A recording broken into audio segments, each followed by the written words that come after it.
চুপচাপ বসো, আমি একটু ফ্রেশ হয়ে আসতেছি। এক্সকিউজ মি ম্যাডাম, আপনি কি বাংলাদেশী? ও মাই গড, রিয়েলি? দেশে যায় শান্তি, বিদেশে এসে শান্তি নাই। যেখানে যাই সেইখানে মানুষ আমাকে চিনে ফেলতেছে। আপনি আমাকে চিনে ফেলছেন, তাই না? আসলে ম্যাডাম আপনি ভাইয়া লজ্জা পায়েন না, বুঝছি তো। ব্লগের সাথী আমি। আমার ব্লগ দেখছেন আপনি, তাই না? আমার লিখে চলে আসছেন আমার সাথে ছবি তুলতে। আসলে সেলিব্রিটিরা তো সবসময় ছবি তুলতে পারি না। ছবি আমি তুলবো, কিন্তু আপনি একটু ওয়েট করেন। আচ্ছা ম্যাডাম। তো ম্যাডাম আপনি কি খাবেন? এই রেস্টুরেন্টের খাবার টু গুড, দামে কম, মানে ভালো। সরি, কি মাথায় সমস্যা আছে? Just look at me. আমার শুজ দেখেন, আমার ঘড়ি দেখেন, আমার নেইলস দেখেন, আমার গলার হারটা দেখেন, ডায়মন্ড, সবকিছু হেড টু টো। আপনার কাছে মনে হয় কম খাবার আমি খাব? সরি, এটা কি কম দামি রেস্টুরেন্ট না? দেখে মনে হয় না। ঠিক আছে, আমরা চলে যাচ্ছি কম দামি রেস্টুরেন্ট আমি খাবো। সরি ম্যাডাম, চিনি তো হলো, বসেন। সরি, বুঝতে ভুল হয়েছে। শোনেন, আপনি আসলে আমার ক্লাসটা বুঝছেন, আমার ক্লাসটা আপনাকে বলছেন। আমি আর আমার হাজবেন্ড এখানে ভ্যাকেশনে আসছি। আমাদের কিন্তু এই পাতায়াতে থাকার কথা না। আমার শ্বশুর আমাদের বিয়ে উপলক্ষে একটা আইল্যান্ড আমাদের গিফট করছে।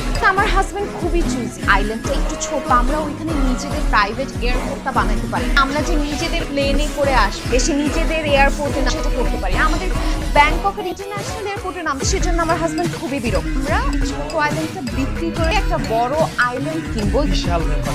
ও মাই গড ম্যাডাম, আমার তো নিজে ভাগ্যবান মনে হচ্ছে। তো বড় লোক মানুষকে আমি খাওয়া। ম্যাডাম বলেন না কি খাবেন? নিজে থেকে খাওয়াই দিলে খুব শান্তি লাগবে। আপনি বসেন, আপনার জন্য মেনু নিয়ে আসছি। তাই না? জি জি ম্যাডাম। এর মধ্যে আসলে গরিবদের খাবারটাও টেস্ট করে দেখা।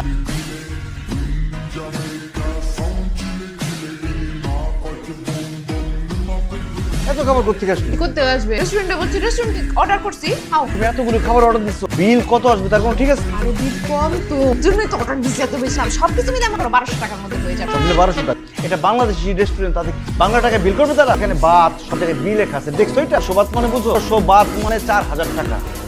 বড় বলতেছি। যাই হোক, অর্ডার তো দিয়ে আপনার এখন খায়া না। 4 দিনের খাবার এক বেলায় অর্ডার দিচ্ছ, তুমি বুঝতেছো?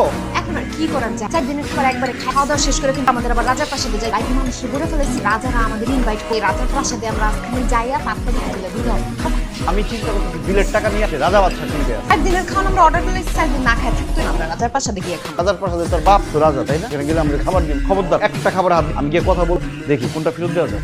জনগণ বলে ফেরত দিয়ে দিব, ফেরত দেওয়ার আগে একটা লাইক করে দিতে। হাই গাইস, আমি সাথে চলে এসেছি। থাইল্যান্ডের বাংলাদেশি খাবার খাচ্ছি, কারণ বাংলাদেশে আমি অনেক খাবার শিখি। আপনারা আমার ভেবে বাংলা টাকায় বিল হবে, এটা কিন্তু থাই বাথে বিল করতে হবে। বাংলাদেশের 100 টাকায় পাওয়া যায়, এখানে কিন্তু 280 টাকা। Okay, excuse me, our bill can you give me any discount?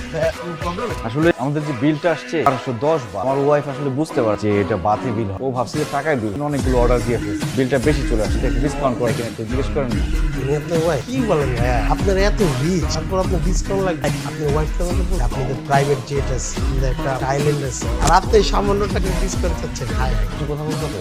হ্যাঁ ভাই মাথার সমস্যা, আমার লাইফটা পুরো ছাড়খাড় করে ফেলছে, খুব বিপদের মধ্যে আছি। বলেন এত টাকা বিল দিলে আমি যে হোটেলে উঠবো সেই টাকাই তো আমার থাকবো। আমি হোটেল বুক করেন? আরে না, মাত্র যে আসছে। আচ্ছা, আপনি হোটেল নিয়ে কোনো চিন্তা করেন? আপনার ভাই তো আছে, আপনার ভাইয়ের হয়তো রেস্টুরেন্ট, একটা হোটেল আছে। আপনি রেস্টুরেন্টের বিলটা দেন, এখানে ডিসকাউন্ট করতে দেন, একটা সুন্দর রুম ম্যানেজ করতে। হোটেলের কিরকম রেট? খুব বেশি না, 2500। কি বলেন, আমার তো 500 বাদ বাজে। পাতায়াতে 500 টাকা আপনি হোটেল পাবেন না? দেখেন না ভাই একটু। আচ্ছা ঠিক আছে, আপনি যেহেতু আমাদের দেশি, আপনার জন্য দিয়ে দেবেন। না ভাই 800 বাদ করে দেন। না ভাই 800 টাকা। তুমি কথা বলতেছো কেন? আমরা কি 800 এরকম কম দামি হোটেল থাকবো না? আমাদের বাচ্চা খরচ কত টাকা সরি ভাই, আপনার লাভ লস কি নিজের এই 1000 টাকা রাখতে হবে, 1 দিনের টাকা আমি অ্যাডভান্স। আচ্ছা ঠিক আছে, আমি দেখতে। বাহ, কিন্তু ভালোই। হ্যাঁ, 1000 বাদ এত বড় রূপ। আমাকে ফ্রেশ হইয়া। এই, খুলে না দরজা, এই। সামান্য বাথরুম দরজাটা খুলতে পারতেছো না? মোচড়াইতেছি তো, দরজা খুলে না। সামান্য একটা কাজ করতে পারে, একটু লক করলো কি আবার? বাথরুম দরজা লক করে রাখি। এই ভাই, এই আমাদের রুমে আপনি আসলেন থেকে? ফোন দাও তো, ফোন বাজে। ফোন দিয়ে নিন, দাঁড়াও। কারা তোর বাইর করার ব্যবস্থা করতে?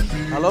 আরে ভাই, আমাদের কোন রুমে পাঠাইছে? এই রুমে দেখি আরেকজন লোক শুয়ে আছে। হ্যাঁ, সেও থাকবে, সেও রুম ভাড়া নিছে। রুম তো ভাড়া আপনার একলা নেন। উনি এখানে থাকবে মানে? আমরা ভাড়া দিতে দেওয়ার পর আরেকজন থাকবে কেন আমাদের রুমে? আরে ভাড়া হইতেছে 2500 বাত, আপনারা দিচ্ছেন কত? 1000 বাত, বাকি 1500 বাত কি আমার পকেট থেকে বলবো? লিগে মেরা ভাড়া দিয়ে দিচ্ছি, তো আপনাদের সাথে ঘুমাবে। আরে ভাই, আমি আমার বউরে নিয়ে থাকবে, মেয়ে মানুষ থাকবে, আরেকজন লোক থাকলে হবে নাকি? আচ্ছা, সমস্যাটা কোন জায়গায় আমার কোন? একটাতে হ্যাঁ ঘুমাইবো, একটাতে আপনারা জামাইবো ঘুমাইবেন, শেষ। ভাই এত কথার কাজ নাই তো, আমরা 1000 বাদ দিচ্ছি না, আমাদের টাকা ফেরত দেন, আমরা অন্য হোটেলে উঠবো। ভাই রাহেন তো ভাই, আমি অনেক ব্যস্ত মানুষ, আজ এর পেছাল টাইম নেই। রাহেন ভাই, পাও পেছাল।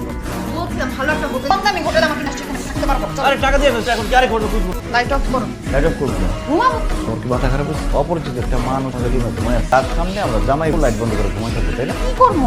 সারা রাত দেখে থাকবো। এই লোক যখন যাবে সকাল তখন ঘুমাবো। ঠিক আছে, আমি সারা রাত ছেড়ে পারা আমি ঘুমাইলাম।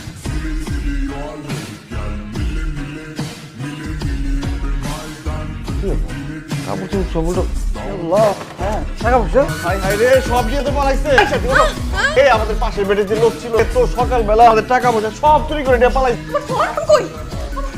ফোন নাই তো। ফোনের মধ্যে কতটা ভিডিও করা আছে না, যাক ফোন নিয়ে গেলে কিন্তু লাইভ করতে পারতাম না। কি রক্তে মাংসের মানুষ, আমাদের টাকা পয়সা সব নিয়ে পালাইছে, ডলার মালার কিচ্ছু নাই। আর তুমি ফোন নিয়ে আসো। এই ফোনটা পকেটে রয়েছে দিকে এসে গেছে। ভাই, আমাদের রুমে যে লোককে রাখলেন, ওই লোক তো সকালবেলা আমাদের সব কিছু নিয়ে পালাইছে। ওরা তাড়াতাড়ি ধরেন। এই মেয়ে, ফাউল মারার কথা বলো। এর টাকালে বাগলে আমি আর চিনবো কে? আমি যেমন আপনার রুম দিছি, এরও তো আমি রুম ভাড়া দিছি। আপনারও তো আমি চিনি না, হেরও আমি চিনি না। ভাই, সারা পার্টি করে এসে ডিস্টার্ব করে না। আর ফোন দিয়ে জ্বালায় না ভাই। কি বলেন আপনি একজন ভাড়া? হ্যালো, কি বলে? এখন বলতেছে সে এইসব কিছুই জানেন না। কিভাবে কি করে? সব নিয়ে গেছে, বলো পাসপোর্টটা আছে।